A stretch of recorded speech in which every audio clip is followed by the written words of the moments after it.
This case boils down to one question: who was in control? In this case, when you step back and look at all of the evidence that you've heard over the last few weeks, you get clarity. What happened in the years, months, weeks, and ultimately what happened down in that basement on August 12, 2024 was not chaos. It was not confusion. It was not a tragic misunderstanding. It was not a best friend merely helping out her other best friend in the whole world. This was control.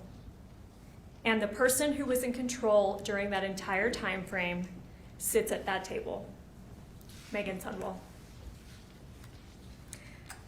The judge instructed you on credibility, and that's in instruction 19.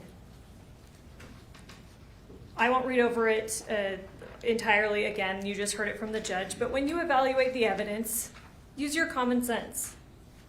Look at all these factors in instruction 19 and your human experience to determine credibility. You look at whether things make sense in real life. You ask, does the story match the evidence? Do behaviors and patterns match human experience? Do certain patterns match what we've heard or learned about during testimony? When you apply those rules here, the evidence does answer one central question: who was actually directing, controlling, and causing what happened to Kacee? The answer is Meggan Sundwall.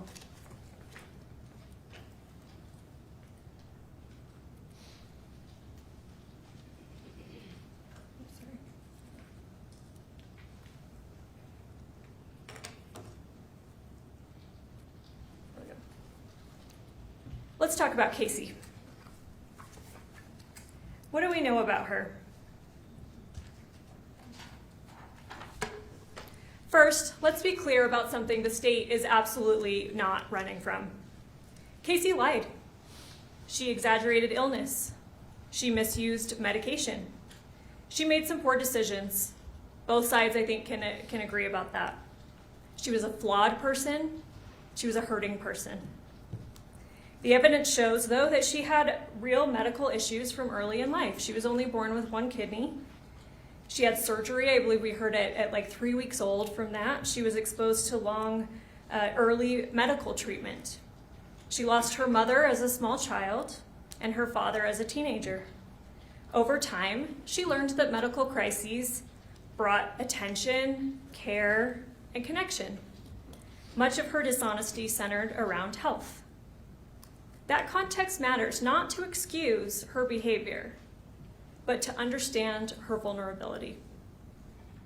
Even with the cancer lie, let's look at that, because she certainly did lie to many people about that. She lied to her family. But with her family, they were actually seeing objective factors, objective things that made parts of her story seem believable. Medical supplies were being delivered to the home. She had a port. She had real infections associated with that port. She had legitimate knee surgery and physical therapy. She went to appointments and emergency rooms and other doctors. Now, the family are not medical professionals. They were trying to make sense of what they were seeing and what Kacee had told them. And she had not told them the level of dramatic lies that she told to Meggan Sundwall, who is a nurse. The defense has suggested throughout this trial that Kacee's life was collapsing, that she had built this house of cards and it was falling, that she was part of a drug network, stealing money and facing exposure that gave her a real motive to end her life. But the actual evidence does not support a sudden house of cards falling. Her prescription records show in the early, what you'll see, you can review it. In the early years, yeah, she may have been doctor shopping a little bit. She was going around getting opioids from different sources. We heard from Dr. Masteller that it was harder for doctors to check the Doppel records at that point to see if that was happening. But after that, what we see is what Dr. Masteller testified to. Pretty routine opioid prescription. I think you'll see in that exhibit, it's monthly, Dr. Masteller talked about that, and he talked about that they even had a plan to wean her off of that. And then at the end, when the defense asserted that it really ramped up at the end, she had a knee surgery. And Dr. Masteller testified that that's consistent with extra pain management that would have been needed for the knee surgery. You heard from her knee surgeon as well about the extra opioids he prescribed her at that point. Yes, there was evidence that she was trading pills with other people. She was using medication that she wasn't prescribed. But the medical examiner and toxicologist were clear. The drugs in her system on August 12th did not cause her death and did not meaningfully interact with insulin. They alone would not have been the cause of her death, and they don't interact with insulin. There's also evidence that Kacee may have been taking money from her grandparents. Even assuming that occurred, there is no evidence that she had been confronted, investigated, or was facing imminent consequences because of that. Family members testified. Mark said that he certainly would have sought repayment. He would have had a firm conversation with her about it. But he would not, initially at least, want to see criminal punishment unless it was, needed to get that repayment. We heard from her ex-husband, Kacee, and he testified he consistently helped her out financially. He bought her cars, he bought her clothes, he paid for the tires on her cars, he paid for insurance. He testified he would have continued to help her out financially. In fact, the evidence shows that Kacee was actually quite generous with her money, particularly with the defendant. We heard testimony from both Kylie and the defendant's own mother, Renee, that Kacee had paid for, and I believe even her father, Lee, that Kacee had paid for a trip to Disneyland for Renee's 60th birthday. And you'll see, and you've seen in the text, that the defendant is giving, that Kacee was giving the defendant hundreds of dollars shortly before her death. This is not evidence of someone whose world is collapsing overnight. This was Kacee's life as it had been for years. Messy, complicated, imperfect, but certainly stable enough that she continued planning surgeries, planning to escalate up in work, and daily activities. Flaws do not equal suicide. Chaos does not equal an intent to die. And most importantly, vulnerability does not give someone else the right to take control of whether someone lives or dies. Also, Kacee was not acting like someone determined to end her life. You heard the testimony just 2 weeks before August 12th, 2 weeks and 6 days. She underwent knee replacement surgery. Dr. West, the surgeon, he testified about performing that surgery and how he evaluates patients before such a complicated and extreme surgery. He evaluated not only her physical condition, and we know that Kacee was not lying about this because he testified, no, the x-ray showed that her knees were in severe condition, and one was worse than the other, and that's the first one that he operated on.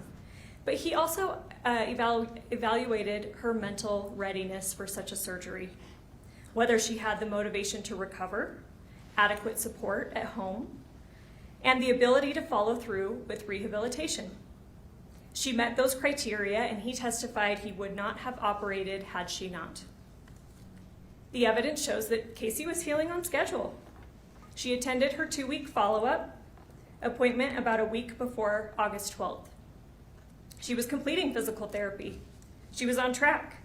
And the doctor testified that they were already discussing, although it hadn't been formally planned, he said that at the 6-week follow-up, they were going to talk about doing the second knee, and that was her wish, if the recovery continued as expected, which nothing indicated that it shouldn't. Kacee was making plans for her future. Mark testified about how she talked about advancing at work and wanting to get a license associated with that. She talked about getting healthier. Mark testified that she had purchased a treadmill. She was trying to lose weight. And in fact, in the body cam, you'll see it. Mr. Williams even talked about it. There's a treadmill in front of her closet that the officers had to move to get access to that closet. She talked about wanting her own apartment, that she was unhappy living with her grandparents and wanted to get an apartment. You'll see in Exhibit 163 here, she expressed fear of pills being laced with fentanyl because fentanyl can kill a person. About a month before her death, she obtained a new car. We heard from Kacee Tanner, her ex-husband, who helped her finance that. I'll ask you to remember, and again, some of these slides, some of these exhibits that have been introduced and that you've seen, I'm going to show you on the PowerPoint. Some I'm just going to refer you to, and you'll have it back to consider in the jury room. But remember Exhibit 17. The day before Kacee died, part of the searches that she was looking for, it looks like she's online shopping. She's looking at Lululemon items and lunch pails. In Exhibit 34, we see her shopping list. On August 11th, she went to Smith's. In addition to buying some treats for the defendant the next day that Meggan talked about in her interview with police, she purchased frozen pizzas, dog treats, and a car freshener. These are ordinary, future-oriented purchases, not the actions of someone planning to die within hours. Exhibit 35, there's the receipt for those items. She also had her dog Bella, whom multiple witnesses said that she treated like a child. There is no evidence that she made arrangements for Bella's immediate care after August 12th. Excuse me.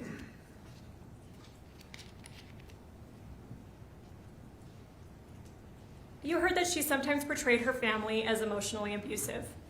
And for sure, we heard that Meggan and Meggan's family, they heard that Kacee did not have a good relationship with her family. They would not let her come live with them. They were emotionally abusive. They talked down to her. But the testimony from Kylie and Mark showed something different. Actually, a pretty close family relationship. Regular contact, shared events, and continued support. And despite all that speculation, you have heard there's no suicide note, no goodbye messages, no indication from anyone to anyone that she intended to die. If she actually had a good relationship with her family, which testimony supports, despite her telling other people that she didn't, would she leave those things?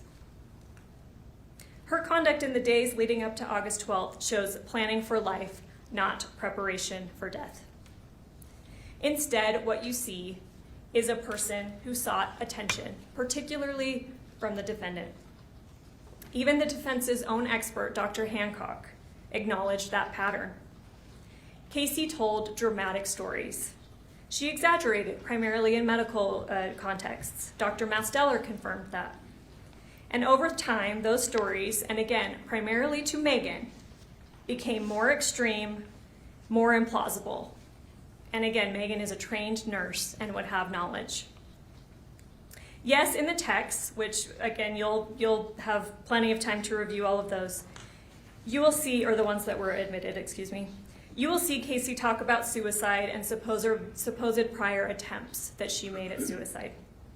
But when you look for believable, decisive action by Kacee alone, not just dramatic claims about something obviously not true, the kind of action that is actually taken by someone truly determined to die, you will not see it.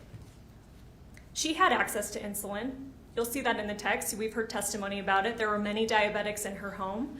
There's different types of insulin. It's not inventoried very well because Mark said he would never throw out, otherwise usable insulin, even if it's expired. She could have killed herself with insulin at any point. The defense made quite a point of demonstrating that she had access to very large quantities of opioids. She could have overdosed on those at any point. And again, she expressed fear, even of pills, even if she's trading pills, and even if she's taking pills that she's not prescribed. She's still afraid that they might contain fentanyl. She could have gotten pills with fentanyl and died much easier that way. And evidence shows that she repeatedly described to Meggan over text how painful and frightening she thought death from insulin would be. Hours of declining consciousness, seizures, organ failure, and particularly what she described to Meggan as her not wanting to die this way, drowning in her own fluids, which is exactly what we hear happened. Instead of real attempts, you see exaggerated claims. For example, in Exhibit 82, she tells Meggan, again a nurse, that she injected 9 full bottles of insulin. This is something that Meggan apparently, quote unquote, believed. You heard testimony that insulin is measured in units and that a single vial contains about 1,000 units. Dr. DeSalvo testified that as little as 38 units could be fatal for someone of Kacee's weight. You heard in Exhibit 60, this is a text from Meggan. Meggan herself told Kacee way back in 2020 that 100 units would be lethal, 100 units ought to do it. Yet despite these dramatic statements from Kacee, which you'll see pretty consistently, what you also see consistently is hesitation, delay, escalating stories without follow-through, over years. And all the while, Meggan is supposedly believing them. Again, she's a nurse. Dr. Hancock, the defense's own expert again, agreed that someone with these patterns, he talked about lying, this behavior of splitting, where you're telling something to one person and something to another person and then trying to prevent them from interacting, going to extremes for attention and care. He said, yeah, that person could be very vulnerable. That person can be someone who can be exploited by others. The defendant was a nurse. She understood the vulnerability. She knew the lies. She recognized the control she had over Kacee. And yet she didn't treat this as a mental illness. There's no evidence that she pushed for therapy. She did not even confront Kacee about what she knew were blatant falsehoods. Think about that. I took 9 vials of insulin. At another time, I took 4 vials of insulin. I've taken all the drugs that I have. I just can't die. My body doesn't accept drugs. Meggan doesn't call her on any of that. She's just accepting what she as a nurse would know is pretty absurd. Instead, Meggan used it. She treated it as an opportunity. What the evidence shows here is a pattern, a long-running game of chicken. Kacee escalates the dramatic suicide talk. Meggan pushes the conversation further. More early on in the text, and again, you'll review them, Meggan sometimes does say, Kacee, this decision has to be yours. I only want to do it if it's your decision. But as time goes on, the text shows that Meggan increasingly encourages insulin use and pushes toward action.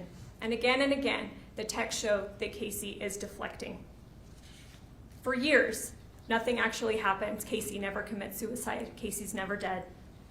Kacee makes extreme, often, like I said, patently unbelievable claims about suicide attempts, but she does not carry one out.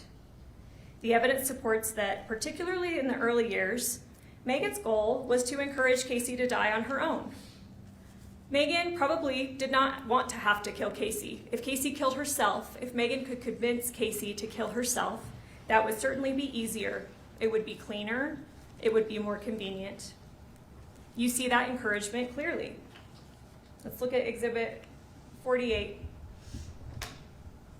And this is in 2020. Meggan says, there's nothing left for you here. You have to go. You have to let go. It is past time. Remember Exhibit 49. You have so much more on the other side. Exhibit 61. Exhibit 48. Yeah, this is what I just referenced. There's nothing left here for you. Everything is ahead of you in the next life. Move forward and stop existing. Exhibit 61. Again in 2020. Are you doing insulin tonight? Meggan asks. Remember Exhibit 60. 100 units is enough, and it's not even detectable in an autopsy. Meggan tells Kacee that back in 2020. Meggan even brings insulin home from work back in 2020. Remember and review when you go back to deliberations, Exhibit 62. Meggan says, you didn't use insulin last night. Are you planning on it? Remember Exhibit 63. Are you planning on using the insulin? Exhibit 65. Should I take the insulin back? Because she had drawn it up and put it in the fridge.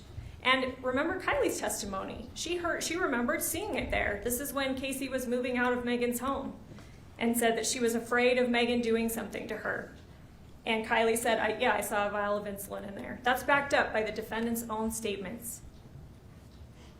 Let's look at Exhibit 66. Meggan is saying, "There's still shots in the fridge. I drew them up for you and tried to get you to take them." It's on the third text down. Even then, Kacee is hesitating, delaying. Remember Exhibit 67.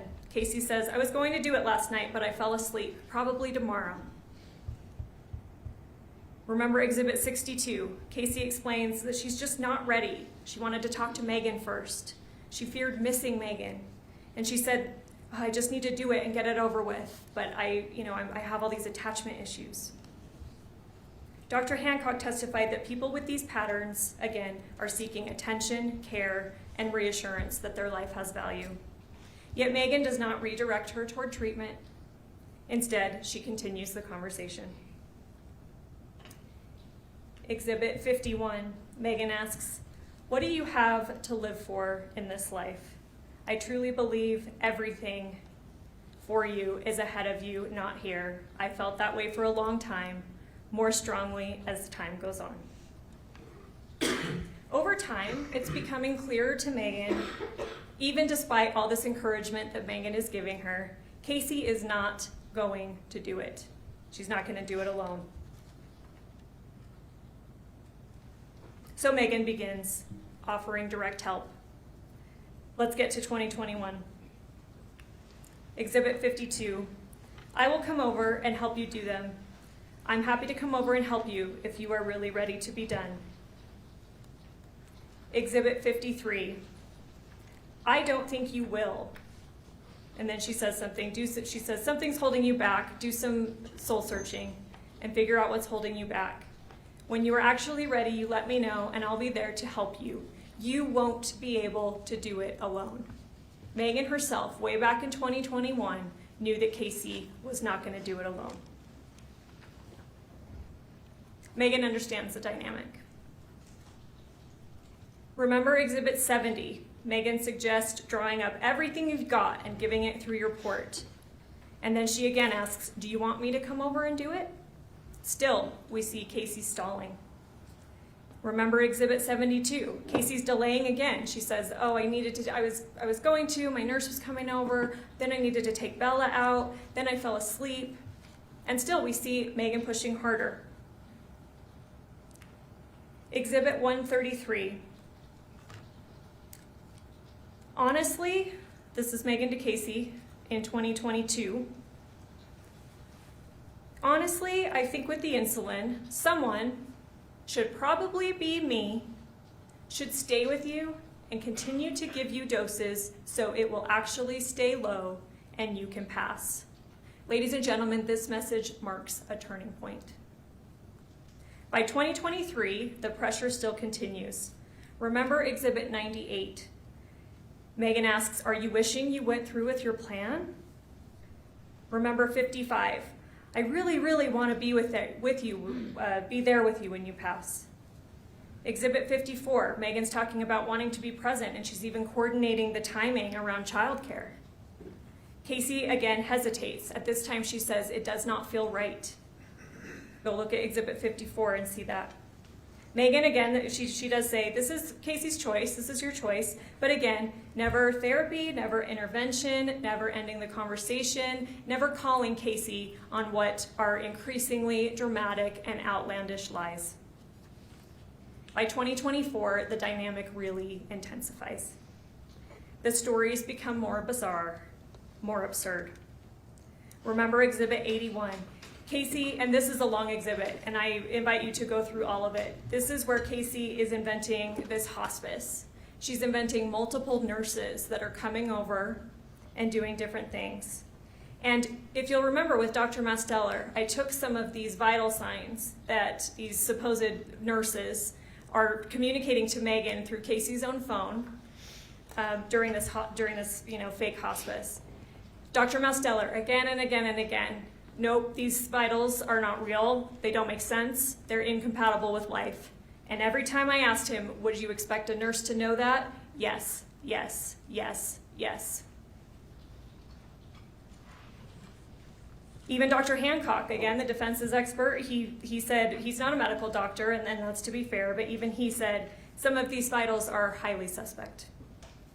And yet Meggan continues to play along. She even responds, "It's a total mystery." When she sends her some kind of vital, and pretending to be a nurse, she says, "Hey, have you ever seen vitals this low? Even the doctor's confused." Meggan, it's a total mystery. Instead of challenging the obvious fabrication, she sustains this suicide narrative, and the pressure continues to escalate. Remember Exhibit 58, Meggan tells Kacee, "Easter would be a beautiful day to die." Remember 100, Meg says, "It would have been a good day for me to come and help you with the insulin." Remember 57, "Go, Case, don't look back, go." Remember 101, Meggan asks about obtaining insulin and transferring prescriptions. Because Kacee says, "Oh, the pharmacy's out." Again, delaying. "The pharmacy's out, they can't get it." Meggan goes, "Well, see if they can transfer pharmacies."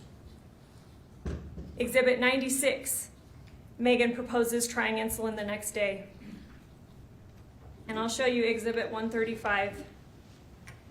And here we're up to June of 2024, just a few months before August 12th. "Case, can you get the insulin? They are keeping you off for 48 hours, let's try it. I'll come and help you and give it to you regularly and see if it works." Again, that message deserves emphasis. Remember Exhibit 88. Meggan says, "If that doesn't work, I think we should get the insulin. I'll come help you." Exhibit 77. She insists that if they try insulin, she wants to be there to help administer it. Meggan is not letting the topic go. And in fairness, Kacee is continuing it going on too, and she's getting more and more dramatic, and she is talking about suicide, but not in a believable way. And what you'll continue to see is delay and putting her off. After Kacee's knee replacement, which we know happened July, I believe, 23rd of 2024, Meggan starts trying harder to gain physical access to Kacee, because at this time, she spent years encouraging Kacee to do suicide. Kacee's even having pretended to have tried and nothing works. So Meggan starts to think and know, I've got to be there. I've got to be physically present for this to happen. Remember Exhibit 91. Kacee, having just had a knee surgery, instead she does lie to Meggan. She says that she shattered her femur. She says that one of her hospice nurses picked her up and dropped her, and this shattered her femur to explain her leg. I think she even sends a picture of it. She's not telling Meggan that she got a knee replacement. Remember Exhibit 92. Meggan, because Kacee had been in the hospital with a knee surgery, Meggan offers to come to the hospital and again says, "I'll help you with insulin." Exhibit 99. Here, Meggan is talking to one of these fake hospice nurses or doctors, and she says, "I know she doesn't want anyone seeing her this way, but I feel like I need to come and see her." Again, trying to get physical access. And here again, we see that Kacee is delaying and deflecting. "I think I would wait a little while and let her sleep, and then when we do a shift change, we can talk to her and have her get a hold of you and see if that would be okay. Would that be okay with you?" In Exhibit 102, now we're up to July 26th of 2024. Meggan, "Do you want to try the insulin?" Kacee, again delaying. "I do, I just don't want to do it until after I talk to Masteller tonight." And again, Masteller is her real primary care physician, but you'll see in Exhibit 81 that Kacee is also pretending that Masteller is coordinating this hospice care, that he's the hospice doc. We heard from Dr. Masteller that obviously no such thing actually happened. Still, Exhibit 102, Meggan says, "Do you want me to try and come and help you tomorrow?" Kacee, again deflecting, delaying. "I'll let you know after I talk to Masteller tonight." Exhibit 132. Meggan, again, we're end of July 2024. No, you just asked me to help you today, which you've done several times, and I plan on coming to help you and end up waiting all day to hear from you, and you never do. It is just frustrating sometimes. I'm not stressed, but I'm sorry you are. But she sure sounds stressed, frustrated that this is not helping. She keeps waiting for Kacee to give her a day. And then she says, and put a star next to this one, ladies and gentlemen, I don't think you want to try to off yourself, and I completely understand.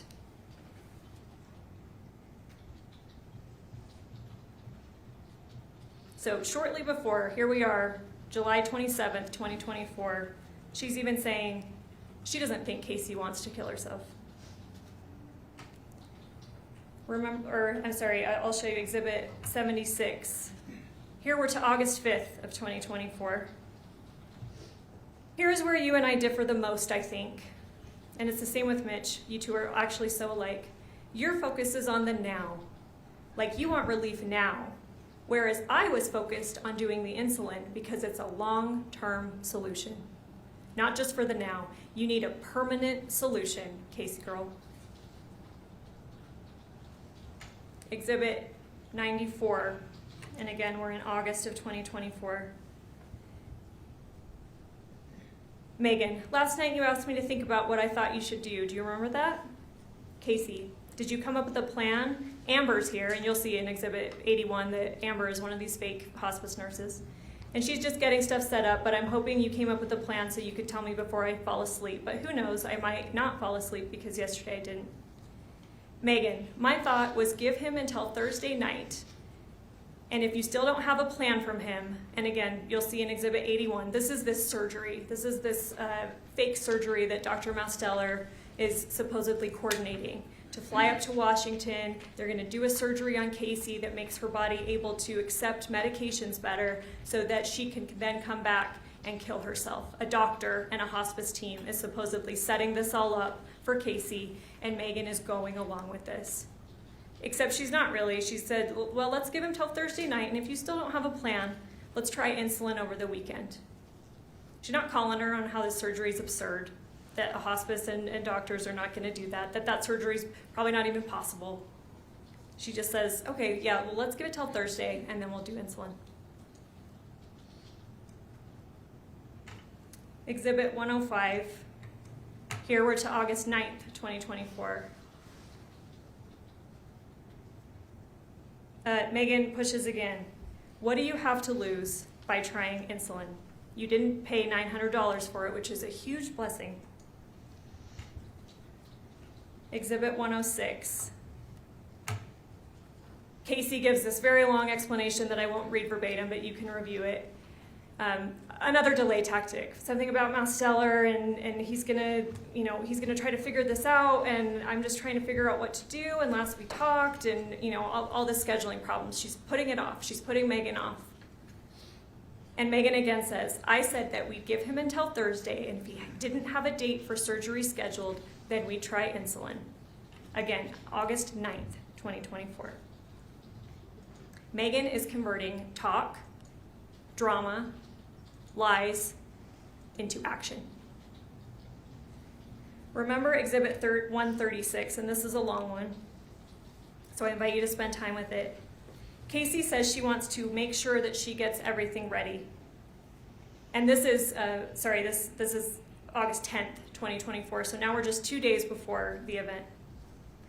Meggan responds, hey, I'm not trying to pressure you, I'm just trying to help you think through things, but consider the tone that we're seeing in the messages I've shown you today and in the ones that you'll review back in deliberation.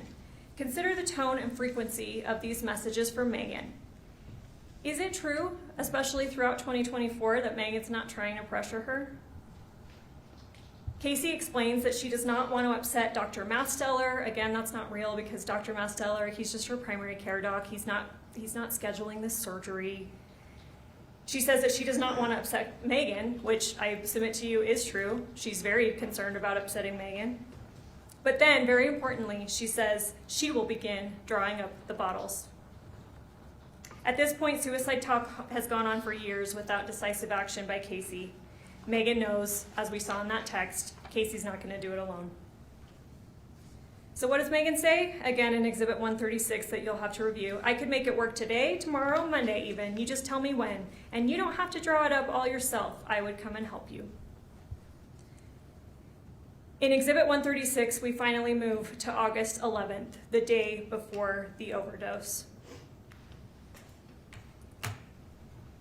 Kacee says in here, second line of the first text, I spent most of the night drawing up the insulin. This detail matters. Even after saying she's prepared the syringes, though, she immediately goes back to delaying again.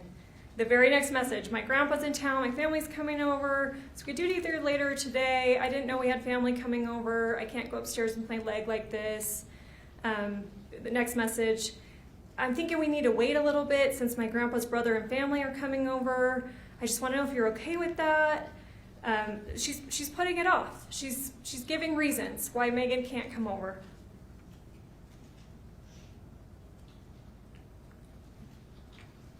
Meggan responds, hey, we can do it later today. Tomorrow would be a bit more challenging just because of the car situation. And again, Kacee's trying to put it off. Okay, hopefully they won't stay long. It's Kylie's birthday. We're going to be having dinner, birthday cake and stuff, and they're all here. Hopefully they'll be gone. Do you want me to just keep you updated? And then again, importantly, Kacee says, I have everything ready. Now I'm getting irritated because I don't have meds for Masteller, so I feel horrible. I want to do it and pray it works. I just wish Kylie could get off of work sooner because the rest of the family are here. They are just visiting while we wait for Kylie's family. Delay, deflection. But saying that, yeah, she spent most of the night drawing up all the vials. She has everything ready. Meggan becomes irritated. That probably won't work. That's lots of relying on other people. I can see if Mitch can work from home and my dad can watch Porter tomorrow. I'll have to see about my dad, though. And then at this point, Kacee says, if my grandpa doesn't have anything going on, Kylie's not going to mind giving me a ride to your place. What is Kacee doing at this point? She's trying to change locations. Because if she changes locations, if the plan has to occur at Meggan's house, then Kacee can deflect a lot easier. Meggan knows that, though. Okay, my dad can watch Porter tomorrow morning. So she's coming over at this point. Meggan's coming over the morning of August 12th.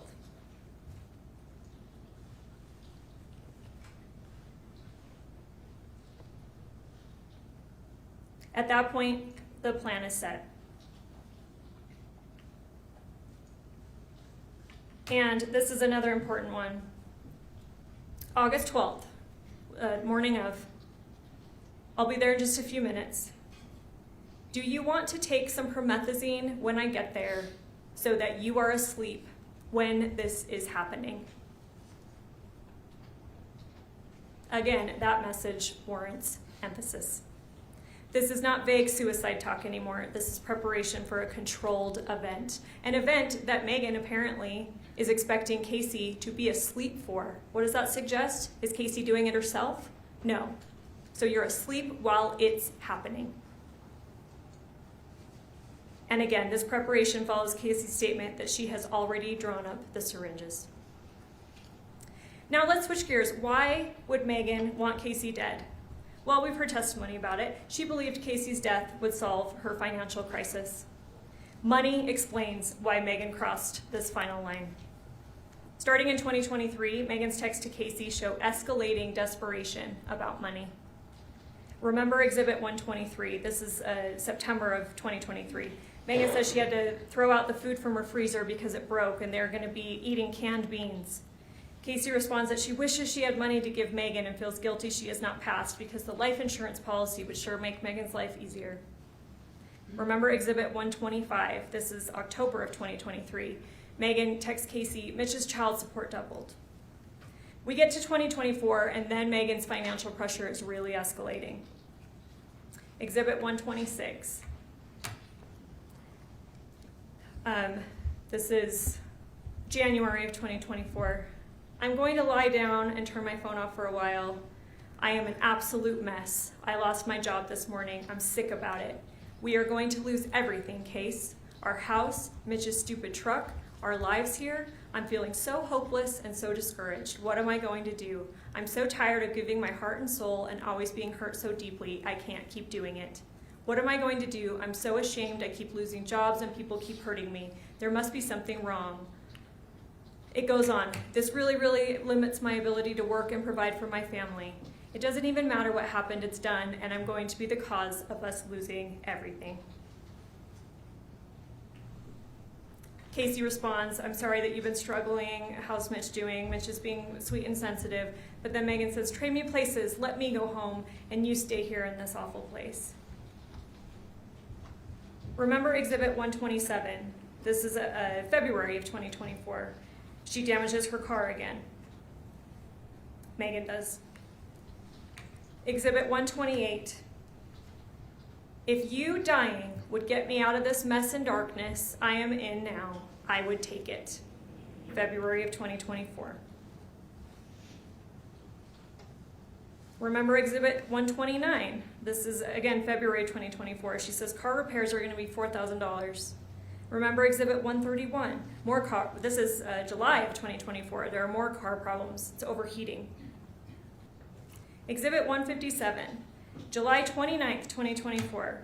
Meggan says, I know it sounds so dumb, but I saved up for these pants. I really, really wanted at the buckle, and I'm taking them back now because I can't afford groceries for my family, so it kind of sucks.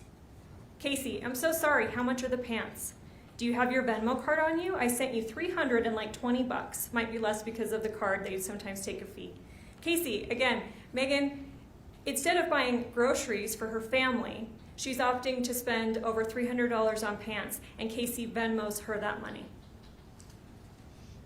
You heard testimony. Again, we've known that Kacee is paid for a Disneyland trip. She's sending that money a few weeks before her death to Meggan. Dr. Hancock explained that in relationships like this, sure, someone in Meggan's position in this dynamic could be motivated by the caretaking. That could be one explanation. But he said, when I cross-examined him, that they can also be motivated by things like gifts and money. Evidence shows you that Meggan needed money and she was sick of waiting for it. Frankly, Mr. Williams mentioned this in his opening. He said that Kacee was bombarding Meggan with all these texts. And you heard there is a total of 29,000 of them. You don't have all of them. Obviously, that would take weeks for you to go through. But you have a lot, and you'll see that, yeah, Kacee was sending a ton of messages, and Meggan was responding a lot. It was probably exhausting, pretending to be Kacee's friend and believing all these absurd lies. It probably was exhausting, and she was tired of it. She had been doing this for years. She believed the life insurance, she believed the money, and she had to speed up the process. This was Meggan's investment. She had spent years on this investment, and she expected it to be paid out. Remember Exhibit 156. This is July 30th, 2024, so we're getting pretty close to the August 12th. Meggan says she was $28 short at the grocery checkout, and a nice old lady behind her had to help spot her. This financial pressure matters, because alongside that pressure is Meggan's belief that Kacee had a life insurance policy with her as the beneficiary.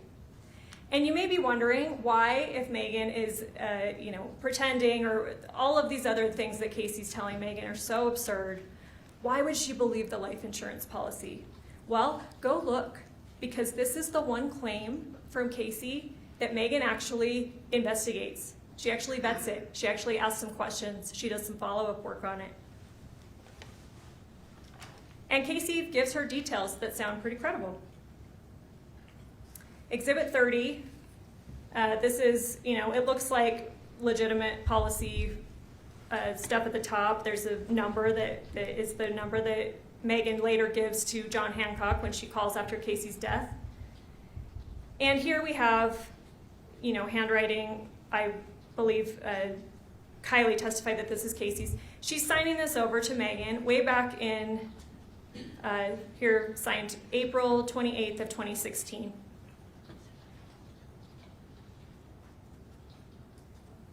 Remember Exhibit 115, this is April of 2020. Kacee reminds Meggan that she's going to receive the policy if Kacee dies. Meggan asks whether it's going to be enough for cosmetic surgery. She goes, can I get a facelift, tummy tuck, eyelid surgery? Let's look at Exhibit 116. And this is, again, in 2020, but Meggan is asking follow-up questions. Here's a random question for you. How on earth did you get approved for a life insurance policy with all your health stuff? Kacee, I bought it back in 2011. I wasn't as sick back then, but when my dad died, I decided to get one too because my dad always tried to make me get one, so I did. She's giving information that sounds like it could be credible.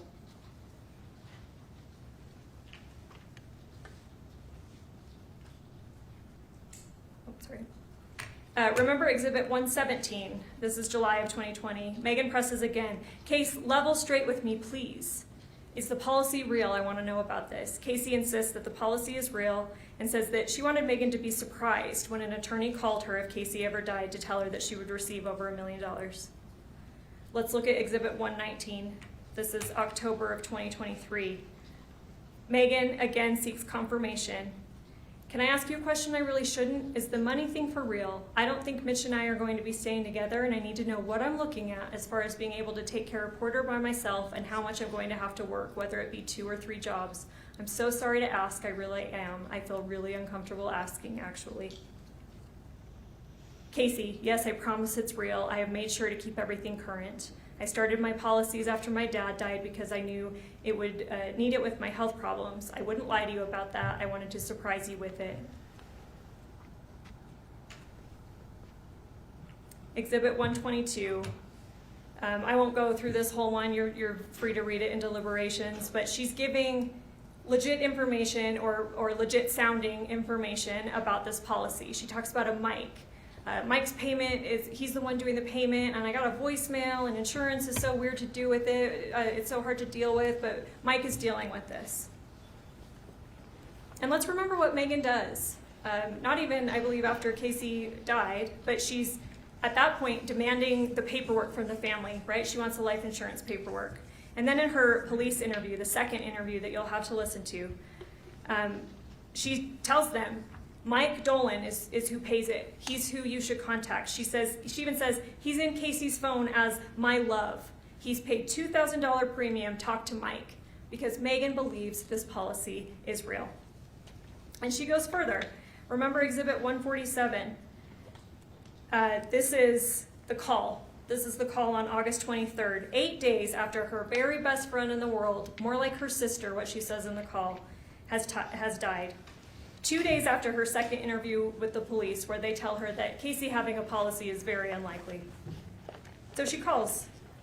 She says, my best friend, more like my sister, has died. The family is not giving me access to the paperwork. She has a policy number, though, and she asks, does that sound like a real policy number? The lady says, yeah, it sounds like one. And then she's told that it's not real. Even her conduct the very day after Kacee is rushed to a hospital, unconscious, and we know that at the hospital her blood sugar level is tested and it's at 14. Meggan's behavior reflects expectation of coming into money. You can look at Exhibit 16, and it's on August 13th, the day after the overdose. When Kacee is in critical condition at the hospital, you can look through what Meggan is searching on her phone. Some of those searches you'll see include flights, vacations to islands, clothing, and jewelry. Why do that, especially when just weeks earlier, she had to be spotted $28 at the grocery checkout from an old lady behind her? Is this stuff she regularly searches for? Or does she expect to receive a substantial amount of money pretty soon?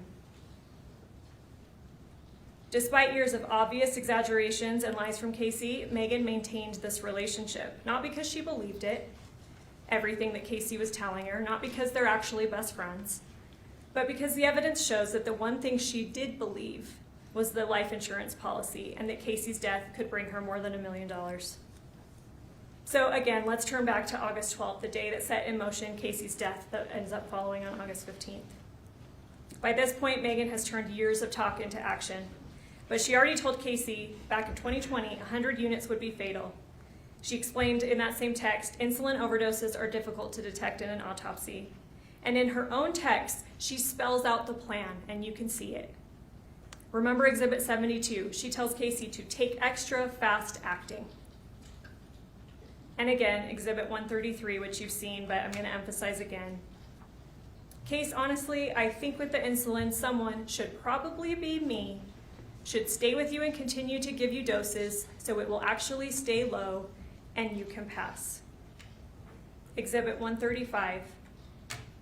Case, can you get the insulin? They are keeping you off for 48 hours. Let's try it. I'll come and help you and give it to you regularly to see if it works.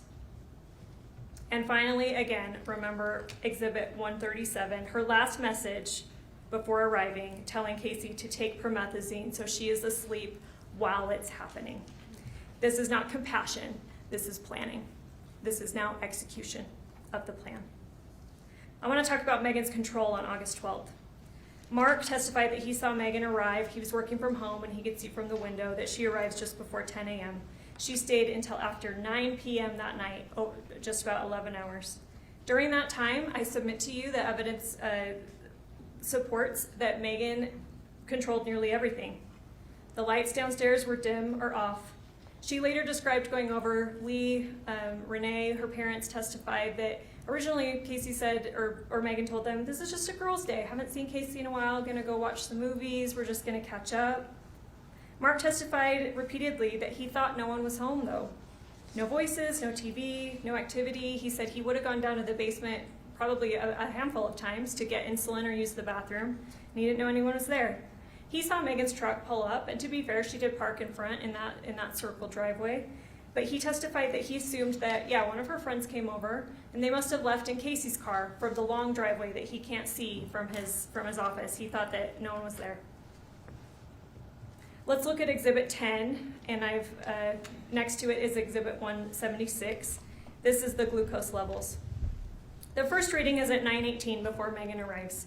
This is Kacee. Undoubtedly, this is Kacee testing her own blood because Meggan's not there yet. But what Kacee's doing is establishing a baseline, and it's within normal levels. It's 87. The defense, I'm guessing, is going to argue and suggested during the trial that she injected insulin before that time, and that there's no way to prove that she didn't do the injection before that time. But the evidence does not support that. Sure, there may be no way for us to absolutely tell whether insulin was injected before 9:18, but Dr. DeSalvo did testify that short-acting insulin has an onset of 15 to 30 minutes. At that early point, the numbers show only a slight downward trend, still within the normal range.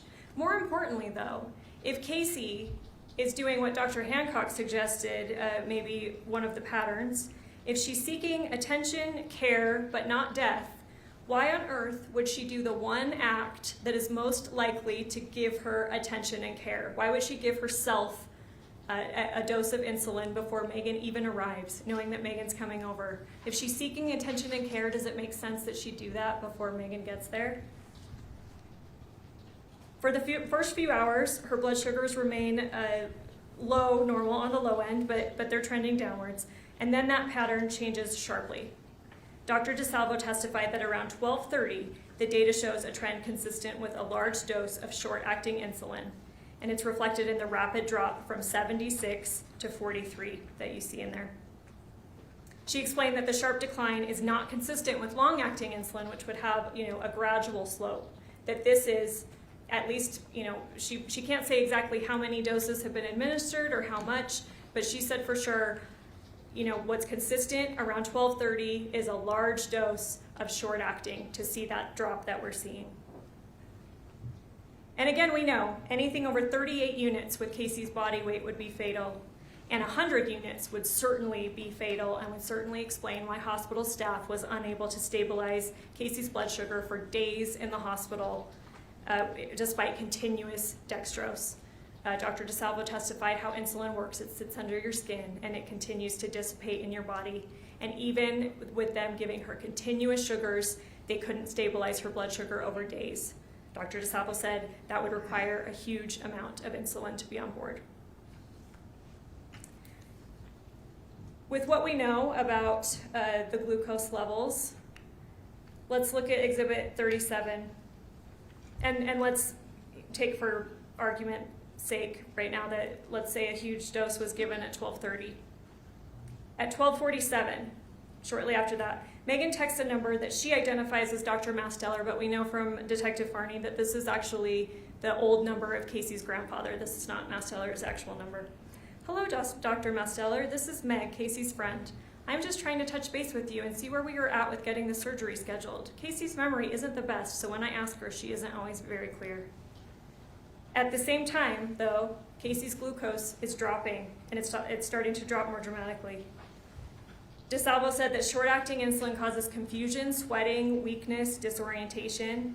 Yet Meggan doesn't tell this doctor that she's supposedly texting that she's even with Kacee. She doesn't make it clear that, hey, I'm with Kacee at the time. She doesn't describe any symptoms. She doesn't ask what to do. She doesn't attempt to verify any DNR that she's supposedly been talked about or told about. She's not seeking medical guidance. She's creating a record, because what did Lee, her dad, testify to when he later showed up? He said, she told me, I've contacted the hospice doc and we're waiting to hear back. She contacted him, all right, but or who she may have thought was him, but obviously it's not his number. But she doesn't give any relevant information about what's happening at the time. Let's talk about the medical emergency. Dr. DeSalvo testified that anything below 50 is hypoglycemia. That's a medical emergency. Before 45, she said it's a critical alert and that every nurse is trained to recognize and know this. The numbers continue. At 12:30, Kacee's at a 76, drops to 43 at 1:43, and at 2 p.m. she drops to a 30. At those levels, Dr. DeSalvo said that the symptoms that we're probably seeing are progressing towards seizure and coma. And you know what? We know that happened, because in Exhibit 27, Meggan is texting her own mom at 1:59, and she says, I'm still here with Kacee. She's not doing too great. I can't even get her to wake up. So we know, at least from this point on, from the defendant's own words, Kacee's out of it. And that's exactly what the medical evidence predicts. Yet Meggan doesn't call 911. There's no evidence that she attempted to contact Dr. Masteller again or contact another physician. She continues to control the conduct and information people receive. Dr. DeSalvo testified that by approximately 1:19, so even before we know that Kacee's unconscious or can't be woken up, Kacee would have been physically unable to test her own blood sugar. And Mark walked you through that process. It's multi-step. It involves, kind of fine motor skills, taking out strips, poking. Dr. DeSalvo said, no, with where Kacee was at 1:19, she wouldn't have been able to do that for herself.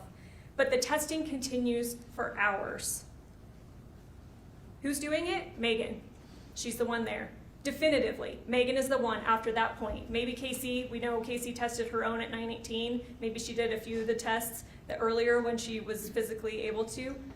But at least for 7 hours, Meggan is the one affirmatively doing those tests, just like she said she would. You need somebody to stay with you and keep giving you doses to make sure your sugars stay low. That's exactly what she's doing. And again, no sugar given. House remains quiet, and Meggan is testing to ensure that Kacee's condition is worsening. Kacee's brain and organs are deprived of the glucose and oxygen they need to survive, and a trained nurse understands that the duration of hypoglycemia matters tremendously. Finally, let's look at Exhibit 16. Meggan is repeatedly Googling, and this, 8/12/2024, 4/23, 4/24. We know from her text to her mom that Kacee's been out of it since at least 2.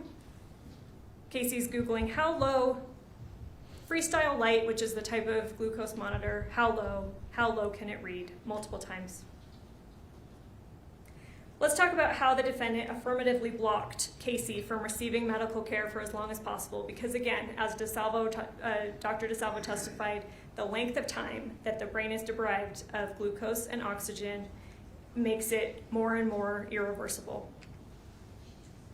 The evidence shows that Meggan does something even more troubling than simply sitting there while Kacee deteriorated. She actively prevented rescue. She invoked a fake DNR, one that, number one, we know never existed. But Dr. DeSalvo explained clearly how DNRs actually work. They don't mean do nothing. They mean no mechanical resuscitation of the heart, no shocking of the heart. She was very clear, patients can still receive oxygen, glucose, antibiotics, comfort care, and emergency treatment. Dr. DeSalvo said that absolutely a trained nurse would know that. And yet the defendant uses this non-existent DNR to affirmatively stop others from helping. Let's talk about when her parents arrive. They arrive around 8:30. Lee testified that he immediately recognizes that Kacee's in a medical crisis. He describes a death rattle. He said he's only heard that sound when people are dying. Dr. DeSalvo testified about the death rattle too and what causes that and how it sounds different than sleep apnea. She said it's a profoundly distressing sound. And yet the defendant told her she has a DNR. Nothing can be done. And that I've already been in contact with the hospice doc. We're waiting to hear back. So Lee's presumption at that time, even though he knows there's a medical crisis, he's not medically trained. Okay, a DNR means I can't do anything. And she's already contacted the doctor. We're just waiting to hear back. But again, we know that Meggan did not give this Dr. Masteller any relevant information that she's waiting to hear back on. She's not contacting again saying, this is Kacee's condition, what do I do? She misrepresented the situation to her own father to actively prevent any intervention. Let's talk about blocking Mark. Around 9 p.m., Mark comes downstairs because Grandpa's been trying to call Kacee. She's not answering, so he asks Mark to go down and check on her. And Mark immediately recognizes, just like Lee had, this is a medical emergency. He says, how long has she been like this? And when he mentioned calling 911, he testified that the defendant came apart. Meggan then calls Kylie, and again, invoked the fake DNR, saying there's a DNR, you can't call 911, trying to get Kylie to stop Mark from calling 911. These are affirmative steps Meggan is taking to prevent 911 from getting involved. Meggan also claims to have held a medical power of attorney, that she is the one that has the responsibility of medical choices over Kacee. But we know again that that's fake, that number one, it didn't exist, and again, this is something that either Dr. Masteller or Dr. DeSalvo testified that, no, that's like legal documents. You'd have to go sign paperwork. She would have had to have seen something. It would have to be in front of a lawyer or a notary. Meggan would absolutely know that she did not have medical power of attorney, and yet she's asserting that she has the responsibility over Kacee's care. You may wonder why the defendant invited her parents over that evening at all. Let's consider that. The evidence suggests that she probably expected Kacee to die much sooner because she originally had dinner plans with them. She called them in, and doing that, she does say around 2, Kacee's not doing well, but she's not leaving because, again, she needs to make sure that Kacee is dead to the best of her ability. And so she calls them in to frame the situation as a spiritual release, consistent with her religious beliefs. She wants Lee to give a blessing of release. Maybe she genuinely believes that will speed up the process. But it also creates plausible deniability because at this point, Kacee's been unconscious for hours. If you're murdering somebody, why on earth would you invite your parents over to the scene? It's not something that it sounds very reasonable, right? But Kacee's unconscious. Kacee can't tell them what's going on. And Meggan already knows that she's going to take steps to try to block any 911 or block any rescue. And Mark didn't know that they were there since, as always, they parked on the street and they entered the house from the back way, the back patio, so no one in the home knew that they were there. And yet the defendant still affirmatively lies to them about what happened. She tells the parents, at some point we're watching movies, we're chit-chatting, Kacee went to the bathroom, she was in there forever, I couldn't get her to come out, I banged on the door, I finally got her to come out, she was all loopy, I had to help her to the bed, I have no idea what happened, she must have taken something. She later repeated that same story to the police in one of the interviews. And her account only began to change once she realized investigators had more evidence. Remember Exhibit 22, this is a recorded call where Meggan says, maybe she needs to say that she knew what Kacee was doing and didn't help her. This shows, consistent with obstructing justice, which I'll get to in a second, Meggan's story is shifting based on the audience that she's talking to and her perceived evidence, what she knows that the police have against her at that point. And at this time, best case scenario for her, because she knows the police had the texts, she knows some different things, Well, best case is that I knew that Kacee was committing suicide and I didn't do anything to help her. But Lee testified that the family did not even learn the full scope of the evidence until shortly before this trial. Lee said that I think up until 2 weeks before this trial, what they believed was still the bathroom story, that Kacee must have taken something, Meggan had no idea what, and she just helped her to bed. Let's talk about EMS and how Meggan blocked that. Defendant left the residence before EMS arrived, providing them no information that could have assisted quicker treatment of Kacee. And the defense attorney, Mr. Williams, brought this up, that this was because Kylie had just angrily, she used choice words, she swore at her, she said, "I'm gonna ruin you," she accused her of murder. And then he introduced this idea of panic, that if you're in a panic, you're not behaving rationally, you're doing things that you normally maybe wouldn't, or that you know that you shouldn't do.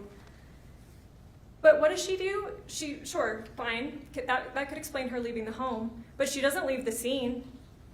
Lee and Renee testified that they got in the car, drove a little bit up the street, and watched for about 20 to 30 minutes to see what would happen because Meggan was so concerned about Kacee at that point. If she were truly concerned, she could have approached EMS without anyone in the house, without Kylie, Mark, anyone knowing that she was still there. She could have approached EMS outside and given critical medical information that could have allowed them to treat Kacee earlier, to know what was going on with Kacee earlier, but she didn't. DeSalvo said that with a blood sugar as low as 14, minutes matter in saving. And yet Meggan affirmatively chose not to give EMS information. I'm going to very briefly address the investigation because we heard a lot about it in trial, and I'm guessing that Mr. Williams is going to spend some time on it in his closing. Was the investigation perfect here? No. In hindsight, could some things be done differently? Yeah. Is that probably true of every investigation? Yes. Let's remember how this case began. It was dispatched as a medical call. By the time law enforcement understood that they were dealing with either suicide or foul play, the scene had already been disturbed. The patient was still alive, EMS was down there, things were being disturbed, and even the defense's own expert, he seemed to think that's reasonable. Yes, obviously you deal with a patient that's alive before you start preserving the scene. Detective Farney testified that she followed the evidence where it led, and she did collect some critical physical evidence. There was a syringe found on the bedroom floor that, granted, EMS had moved to the side table because it's a syringe and they're, working on Kacee. It's a small space. They don't want to step on a syringe, so they did move it. Although it wasn't found until a few days later, there's an insulin vial found in the outside patio trash, wrapped in a rag, and then hidden inside a soda box, missing approximately 100 units. Let's talk about that vial, because it was tested. It was collected and tested, and granted, it wasn't found until a few days later when Mark went to empty the trash, and had he not stepped down on that soda box to compact it, to throw it away, probably never would have been found. But he did find it, and he called Farney, and she told him, take it out, set it up, and whatever you think of whether this was a smart idea, let's think about what we know about that. Mark took out the items, set them up, and it was photographed, and he sent it to Farney. So for sure, we know that vial was handled at least twice, even in the home. We know that someone wrapped it in a towel, put it in the soda box, put it in the outside trash. We know that Mark, a few days later, found it, took it out, set it out for a picture to be taken, and then I think he testified that Farney told him to put it in a bag so she could collect it later. So it's handled by people, it's being moved. And yet testing revealed no detectable prints or DNA on that vial. This matters because it shows something pretty simple. People can handle objects and still leave no forensic trace. There may be many possible reasons for that. Prints may not have been deposited, they may have been wiped away, or an item may have been handled by someone who might have reason to be wearing gloves. Might that be a nurse? Even if the Fantabox, Mr. Williams made a big deal about the Fantabox not collected, it wasn't collected, what could that have told us? Well, let's assume it was. Let's assume that we even find prints on it. It could have contained multiple innocent prints. Kacee's, it's her drinks, you know, that's what she drank. Her prints are probably on the box. Marks may have been there. The Smith's checkout clerk fingerprints may have been there. Perhaps even the defendant from ordinary contact inside the home. Maybe she grabbed a Fanta for Kacee and touched the box. Does that tell us, does that answer anything really truly significant about the case? The flaws in this investigation, regardless of what they are, they don't change what we do know. That Kacee died from an insulin overdose. Other drugs present in her system would not independently cause her death. We know for sure that the defendant was present for nearly the entire day. And we know from the defendant's own texts that the plan had been building for years. Those messages, ladies and gentlemen, hold more evidentiary value than any fingerprint or lab result. They show intent, they show preparation, they show control. This case is about whether the defendant caused Kacee's death. Even if you believe Kacee sometimes talked about suicide, the real question is what she actually intended and what the defendant chose to do. Again, this was not compassion, this was escalation, this was a deliberate blocking of rescue. That is homicide. Now let's look at the law. Sorry, I'll try to speed things up. I know you've been going forever. Instruction 32 that the judge gave you, this is count 1, aggravated murder. And these are the elements, and I suggest that you treat them kind of like a checklist. You have to find all of these beyond a reasonable doubt, and I'll talk about that standard in a minute. But basically that means that you have to be firmly convinced of each of these elements before you can find guilt. So treat it like a checklist. The defendant, Meggan Sundwall. We know this is Meggan Sundwall. Multiple people identified her on the stand. We know that the person that we have is the right Meggan Sundwall. This is Meggan Sundwall. And I'll come back to 2 or 3 because that's what this case really comes down to. But under one or more of the following aggravated circumstances, homicide was committed for pecuniary gain. There's no requirement that the money actually had to be real or that it had to be paid out, but the evidence is pretty clear that if Meggan was the cause, that it was for money. You could check that one off. And then also, we know that it was committed by means of administration of a substance in a lethal amount, dosage, or quantity. We know that Kacee was given a lethal amount of insulin. So you can check that one off. The law only requires you to be unanimous about at least one of them, but I would argue that the evidence supports you finding both of them. So this comes down, and again, intentionally or knowingly, you have definitions about what those mean. If Meggan is the cause, then yes, they talked about it for years. The intent, their intent, what Meggan knew to be the result of what happened is that Kacee is going to be dead. That was the intent, that's the knowledge that Meggan has. So let's talk about causation.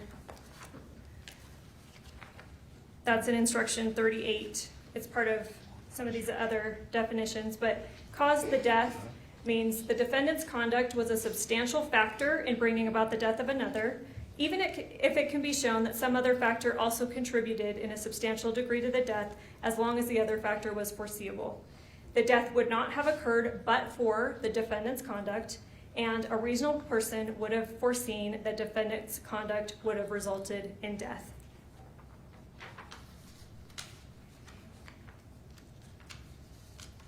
The defendant acted, Kacee died, the defendant caused that death. You do not have to be unanimous, I want to be clear about this. You only have to be unanimous that Meggan, of course all of these other elements, but the cause, you only have to be unanimous that she caused. The exact mechanism of how the cause happened, you don't have to be unanimous about. You only have to be unanimous that she caused the death.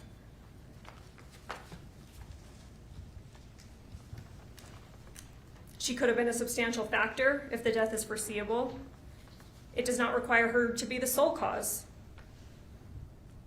You do not have to agree on every mechanism of how she caused it. I want to talk about manslaughter, which is the lesser included that is an option for you here, and that's in instruction 33. Sorry, let me get my papers together. And this one here is the aiding suicide. Here, again, You have to be beyond a reasonable doubt firmly convinced of every one of these elements for you to find this. And again, treat it like a checklist if you want. Again, we know Meggan Sundwall. But here, with knowledge that another individual intended to commit suicide or attempt suicide, intentionally aided the individual to commit suicide. I want to hit the aiding really fast. You have that in your definitions. The same, I believe it's 38. Aiding means the act of providing the physical means. Providing there, in turn, you look at providing means to administer, prescribe, distribute, or dispense. I would argue that aiding here, it could mean that she went and grabbed a vial of insulin from the fridge, brought it to Kacee. It could mean that she drew up a vial or a syringe herself, handed it to Kacee. It could mean that she gave the injection herself. Aiding could mean any of those because she's providing the physical means into Kacee's body. But this one, number 2, with knowledge that another individual intended to commit suicide or attempt to commit suicide, I would argue to you that the evidence does not support that. Look over those messages. And certainly, I want to be clear. If you find this, if you do believe that Kacee was suicidal and that Meggan believed her and that she aided, and you find all of these elements beyond a reasonable doubt, this is the correct verdict. And I want to be very clear. Mr. Williams, the defendant, they have no burden to prove this. So don't expect that anything that they have to say or put up, that it's their burden to prove that this happened. But if you believe all of these elements beyond a reasonable doubt, this is the correct verdict to find. But I submit to you, I argue to you, that the evidence does not support this because Meggan did not have knowledge that Kacee intended to commit suicide because Kacee did not intend suicide. I've already covered that at length. Kacee was not suicidal. She may have pretended it, she may have staged it, she may have made it look like it was, but it was dramatic, it was fantastical, and it was unbelievable. And this here, right here, requires Meggan to have knowledge that Kacee had that intent. When you review all the text messages, I argue to you that there's no way that Kacee or that Meggan would have known that Kacee actually intended suicide.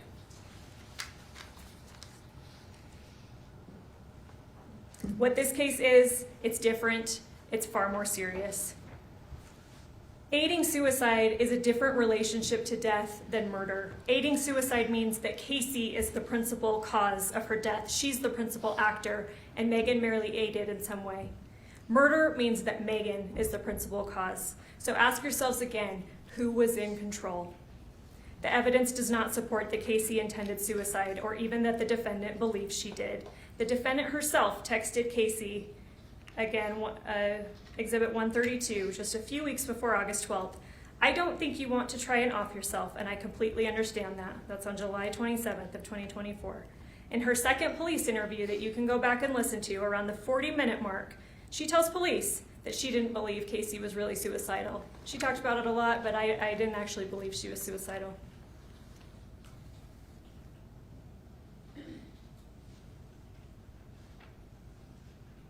Consider the physical evidence. So a bunch of syringes were found, but I'm going to talk about the 2 primary ones. The one on the floor that EMS moved to the table, and then the one found in the Fanta box days later outside. We heard from FBI scientist Chad Moore. And to be fair, Mr. Williams pressed him on this, and he did say that there are certain things that could degrade insulin or change its properties, its chemical structure. But he testified he saw no protein remnants or degradation products he would expect to see if insulin had ever been in those syringes. Even after cross-examination, he maintained that he would still expect to see some trace. Ladies and gentlemen, the evidence supports a simple conclusion. Those syringes never contained insulin. Even if the other syringes in the house, we know that Mark ended up finding one in the closet after he had to pull up the carpet after the flood. Why would that be there? If Kacee is suicidal, or we heard evidence of other syringes found in Kyle's room in a desk, in another room down in the basement. If Kacee's suicidal, why would she use her last moments or time of consciousness to go hide the mechanism that she's using to kill herself? Why would she do that?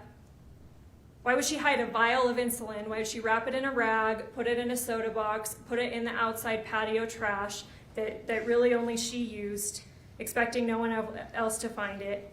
Why would she do that if she's suicidal? Why would she care? Even if she were trying to maintain the life insurance story, that still makes no sense because guess what? She already told the defendant that the policy covered suicide. Exhibit 153.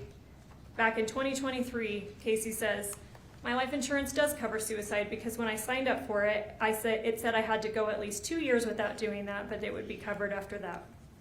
So someone controlled that evidence. Someone hid or removed the syringes that were actually used, that actually contained insulin. Someone wrapped that vial, punctured 13 times, suggesting multiple doses given, in a rag and placed it in a box in the outside trash. If Kacee intended suicide, again, I maintain there would be no reason to hide the instrument. But someone committing murder would have reason. Kacee's stories were fantastical. Her lies were obvious.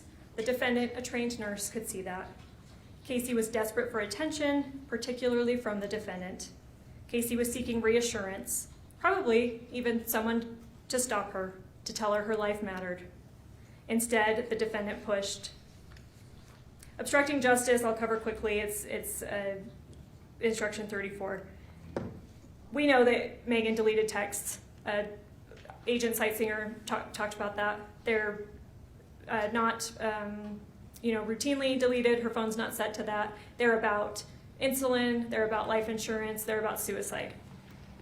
And he said that one of the messages, and you'll see that exhibit, it has a heart being removed off one of the messages, and it tells you the date that happened. It's August 17th, 2024, one day after Meggan's first police interview, when she agreed to provide her phone but said that she needed to wait a few days to do that. Why? Because she's deleting evidence. Obstruction can also be based on lying to police, and again, we see that, and you'll hear it. She told them originally in her first interview, I have no idea what happened. It's the bathroom story that she told her parents. I have no idea what happened. She went to the bathroom. I have no clue. And then she makes that call. I think I need to say that I knew what Kacee was doing and I didn't help her. So obviously she lied to the police. You have to be unanimous. Again, that's one of those ones that you have a special findings form. You have to be unanimous at least to one. You have to agree on at least one, but the evidence supports both.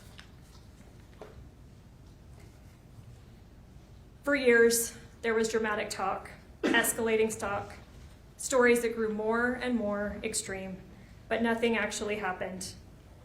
Kacee never did anything, nothing irreversible, until Meggan stepped in. This wasn't chaos, it was structured, it was directed, it was controlled.